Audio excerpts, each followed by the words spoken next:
초등 공부의 기본은 교과서입니다. 하지만 교과서를 시시하게 생각하는 아이들이 많습니다. 안녕하세요. 반갑습니다. 초등교사 해피 이선생입니다. 오늘은 교과서가 시시하고 학원에 의존하는 아이들이라는 주제로 이야기해 보려고 합니다. 오늘 영상은 제가 그동안 많은 초등학생들을 보고 느꼈던 점, 그리고 교과서를 대하는 아이들의 모습에 대해 솔직하게 이야기해 보려고 합니다. 그러면 지금 바로 시작하겠습니다. 출발! 기본적으로 초등학교 교과서는 쉽습니다. 수학 교과서의 경우 한 차시 40분 동안 보통 2페이지를 배웁니다. 문제의 분량이 적고 수학 익힘책까지 풀어도 잘하는 아이들은 시간이 남습니다. 다만 배워야 하는 교과서의 분량 자체는 적은데 생각해야 하는 내용들이 다수 포함되어 있습니다. 예를 들어 6학년 1학기 3단원은 소수의 나눗셈입니다. 그중 4차시는 소수 나누기 자연수인데 교과서 58, 59쪽입니다. 도입 활동으로 학생들의 흥미나 호기심을 유발하는 사포화가 나오고 그와 관련되는 활동 1이 제시됩니다. 활동 2는 4.23 나누기 3을 여러가지 방법으로 계산해 봅시다 로 방법 1. 분수의 나눗셈 이용하기, 방법 2. 자연수의 나눗셈 이용하기, 방법 3. 세로로 계산하기가 나옵니다. 그 뒤 혼자서도 척척으로 4개의 간단한 문제가 나오고 한 차시 분량이 끝납니다. 예전 저희가 국민학교 다닐 때에는 수학 교과서에 풀어야 하는 문제가 많았습니다. 하지만 요즘 교과서는 아이들에게 생각할 시간을 주고 소수의 나눗셈을 계산하는데 3가지 방법이 있음을 알려줍니다. 여기서 문제가 발생합니다. 수학은 생각하는 과목입니다. 왜 그렇게 되는지, 그 의미가 무엇인지 아이들이 직접 고민하며 깊이 생각해 봐야 하는데 아이들은 본인이 편한 방법으로 문제를 빨리 푸는 데 집중합니다. 그러니까 수학 수업 시간, 여유 시간이 많이 남습니다. 수학 교과서의 각 단원 마무리 부분에는 창의 융합, 놀이 수학 등의 내용도 나오는데 그게 바로 사고력을 필요로 하는 수학입니다. 그러니까 요즘 수학 교과서는 단순하게 풀어야 하는 문항수 자체는 적습니다. 하지만 국어와 수학이 합쳐져서 어떻게 문제를 풀었는지 아이들에게 묻고 설명해 보도록 요구합니다. 다양한 풀이 과정이 있음을 아이들이 스스로 고민하며 생각해 보도록 하는데 아이들은 그러한 사고 과정은 중요하게 생각하지 않고 그냥 넘어갑니다. 왜요? 많은 수학학원에서 비슷한 문제들을 많이 풀며 문제 유형을 익히는 연습을 했습니다. 한 문제를 오랫동안 붙들고 고민하며 생각하는 게 아니라 진도를 빨리 나가며 맞고 틀리고 답을 내는 문제를 많이 풀었습니다. 그래서 아이들에게 왜 이렇게 풀었는지 설명해 보라고 하면 그냥요,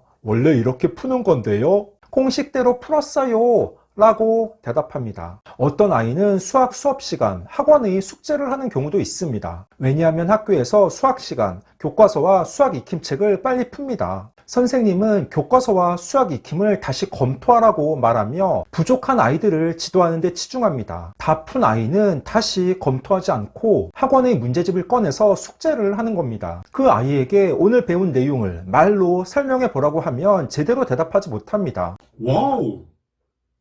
오늘 제가 영상에서 하려는 말은 많은 초등 아이들이 학교의 수학 수업 시간 집중하지 못합니다. 특히 교과서를 너무 쉽게 생각하고 고민하지 않습니다. 학교에서의 수업은 40분 동안 천천히 수학 교과서 2페이지 정도를 배우는데 학원에서의 수업은 진도가 훨씬 빠릅니다. 초등 때에는 이런 문제가 크게 대두되지 않습니다. 초등학교에서 보는 수학 단원평가는 각 단원에서 배우는 기본적인 내용들을 묻기 때문에 공부를 조금 한 아이는 누구나 좋은 점수를 받을 수 있습니다. 그러니까 보호자님들도 자녀의 수학 단원평가 점수가 좋고 학원에도 열심히 다니니 문제가 있다는 점을 인식하지 못합니다. 하지만 중고등학교에 진학하면 사정이 달라집니다. 중고등학교에서는 심화 문제가 있고 자기 생각을 풀어내야 합니다. 초등 때부터 문제를 빨리 푸는 데에 치중한 아이들은 어떻게 풀었는지 문제풀이 과정을 설명하지 못합니다. 결국 중학교에 진학하며 수학적 사고력이 심화되고 확장되어야 하는데 그러지 못하고 한계를 드러냅니다. 영어도 마찬가지입니다. 초등학교의 영어 교과서를 직접 본 보호자분들이 계시겠지만 초등 영어 교과서에는 긴 제시문이 없습니다. 온통 칼라로 다양한 그림 위주입니다. 영어는 워낙 아이들의 수준 차이가 크고 학급당 인원은 많기 때문에 본인이 직접 대답하고 이야기할 기회가 적습니다. 그래서 영어나 과학 등 특별실에서 수업을 받을 때 일부 아이들은 학원의 문제를 풀기도 합니다. 대부분 초등학교에서 학교 숙제는 거의 없거나 적은데 반대로 학원 숙제는 많습니다. 학교의 영어 수업 시간, 수업에 집중하지 않고 학원 숙제를 하고 있는 아이에게 오늘 배운 내용을 질문하면 또 대답은 잘합니다. 학교에서 배우는 영어 내용이 어렵지 않기 때문입니다. 그러니 일부 아이들은 에이, 교과서가 너무 쉽고 시시하잖아. 내가 학원 숙제하고 딴짓해도 대답하기 어렵지 않네. 뭐 별거 없잖아. 라고 착각하기 쉽습니다. 이런 아이들이 중학교에 진학하면 상황이 달라집니다. 중학교부터는 숙제가 많고 특히 수행평가의 늪에 빠지게 됩니다. 초등에서의 수행평가는 말 그대로 아이들이 얼마나 각 과목의 성취 기준에 도달하는지 수행 과정에 초점을 둔다면 중학교의 수행평가는 평가 측면이 더 강합니다. 각 교과의 점수 산출에도 수행평가의 비중이 높습니다. 모둠 활동도 많고 지필평가를 잘 받더라도 수행평가에서 삐끗하면 그 과목에서 좋은 점수를 받기 어렵습니다. 이건 고등학교 때에도 마찬가지입니다. 즉, 중고등학교는 내신이 중요하고 내신에서 좋은 성적을 거두려면 평소 학교 수업에서 선생님의 말씀을 잘 듣고 수업에 집중하는 게 필수입니다. 이런 습관은 초등 때부터 쌓아야 하는데 일부 아이들은 초등학교에서 배우는 교과서가 너무 얇고 시시하다는 이유로 내용도 쉽다고 생각하여 집중하지 못하고 학원 숙제를 하고 있습니다. 또 옆집 아이가 학원을 다니며 선행한다는 이야기를 들으면 계속 학원에 의존하게 되고 불안해서 학원을 끊지 못합니다. 학원에 다니는 이유는 잘하는 아이는 더 잘하게 만들기 위해, 부족한 아이는 부족한 부분을 보충하기 위해서 다녀야 하는데 그렇지 못해도 그냥 학원에 다닙니다. 지나친 학원 의존으로 학교 수업에 소홀해지는데 불안감 때문에 계속 학원을 다니며 악순환이 반복됩니다. 15초 1.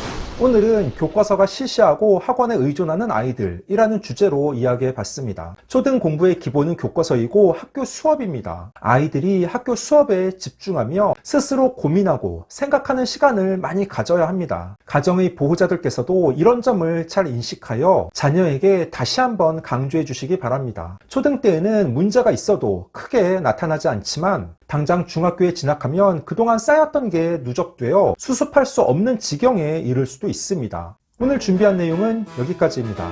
앞으로도 보다 더 유익하고 재미있는 영상을 가지고 꾸준하게 계속 찾아뵙도록 하겠습니다. 이상 초등교사 해피 이선생이었습니다.